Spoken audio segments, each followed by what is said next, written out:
সত্ৰনগৰীৰ ৰামদিয়াৰ দামোদৰ ক্ষেত্ৰ নিজভূমিত অনুষ্ঠিত হোৱা শ্ৰী শ্ৰী দামোদৰ মহাপ্ৰভুৰ 536 সংখ্যক আবিৰ্ভাৱ মহোৎসৱৰ দ্বিতীয় দিনাও আধ্যাত্মিক পৰিৱেশে বিৰাজমান।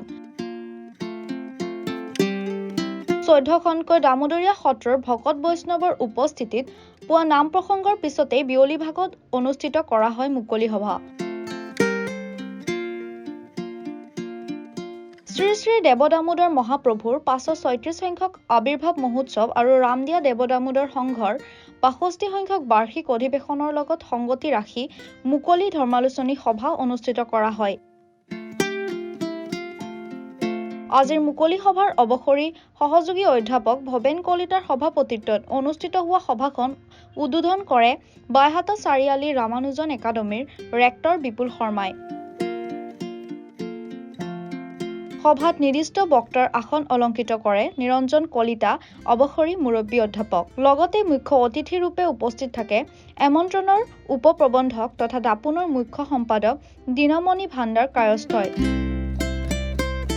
লগতে আমন্ত্ৰিত অতিথি হিচাপে উপস্থিত থাকে ক্ৰমে সমাজকৰ্মী প্ৰকাশ দাস আৰু বিশিষ্ট ব্যৱসায়ী কেশৱ কলিতা।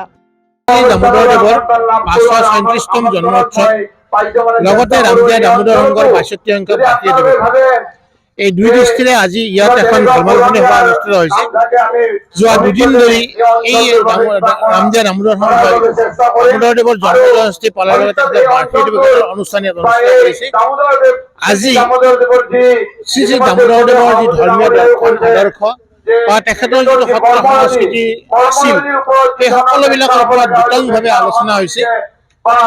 আলোচনাৰ পৰা এইটো কথা হৈছে যে অসমত বৰ্তমান সময়ত দামোদৰদেৱৰ যি চিন্তা চৰ্চা তেখেতৰ সমাজ সংস্কাৰৰ যিটো নিৰ্দেশনা বা তেখেতৰ মানুহৰ প্ৰতি মানৱীয় যিবিলাক গুণ গৰিমা বা সমৃদ্ধ কৰাৰ যিবিলাক উপদেশ এই সকলোবিলাক সমাজত পুনৰ প্ৰচাৰ কৰাৰ এটা প্ৰয়োজনীয়তা অনুভৱ কৰিছে।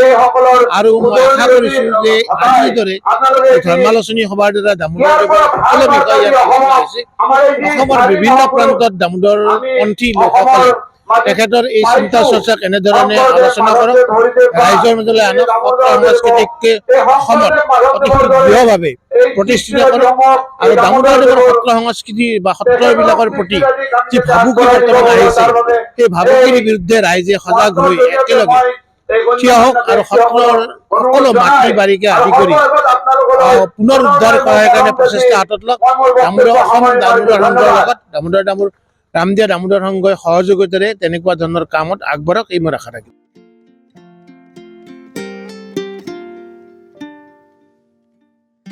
News desk report B24 Assam north east.